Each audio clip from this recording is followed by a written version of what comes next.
आणि आता महत्त्वाच्या टॉप 9 बातम्या। एकाच रनवेवर 2 विमानांची लँडिंग आणि टेक ऑफ। मुंबईच्या छत्रपती शिवाजी महाराज विमानतळावरची ही घटना आहे। नेटच्या ग्रेस मार्कची फेरतपासणी होणार। केंद्रीय शिक्षण खात्याकडून 4 सदस्यांची समिती स्थापना। नॅशनल टेस्टिंग एजन्सीची माहिती।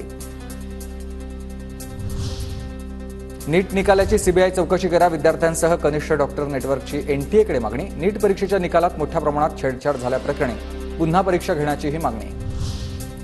राज्यात काही मुसळधार पाऊस तर काही ठिकाणी अजूनही दुष्काळी परिस्थिती। मराठवाड्यातील धरणांमध्ये 8%, नागपूर विभागात 37% पाणीसाठा शिल्लक। मुंबईतील कोस्टल रोडचा दुसरा बोगदा उद्या खुला होणार आहे। मुख्यमंत्री शिंदेंच्या पाहणीनंतर दुसरा बोगदा खुला होईल। आठवडाभरामध्ये सोमवार ते शुक्रवार 5 दिवस मार्ग सुरू राहील। राज्यात पुढील 48 तासात अतिवृष्टीचा इशारा। विदर्भाला येलो तर सिंधुदुर्गाला रेड अलर्ट। मराठवाडा मध्य महाराष्ट्रात देखील मुसळधार पावसाचा अंदाज। 7 राज्यांमध्ये उष्णतेच्या लाटेचा इशारा। महाराष्ट्रामध्ये आणि कर्नाटकमध्ये 2 दिवस मुसळधार पाऊस बरसणार। मान्सून छत्तीसगडमध्ये दाखल। घाटकोपर होर्डिंग दुर्घटनेमधील जान्हवी मराठे आणि कंत्राटदार सागर कुंभार याला 15 तारखेपर्यंत पोलीस कोठडी। किल्ला कोर्टानं सुनावली। दोघांना पोलीस कोठडी। काल दोघांना गोव्यातून करण्यात आली होती अटक। जम्मू काश्मीर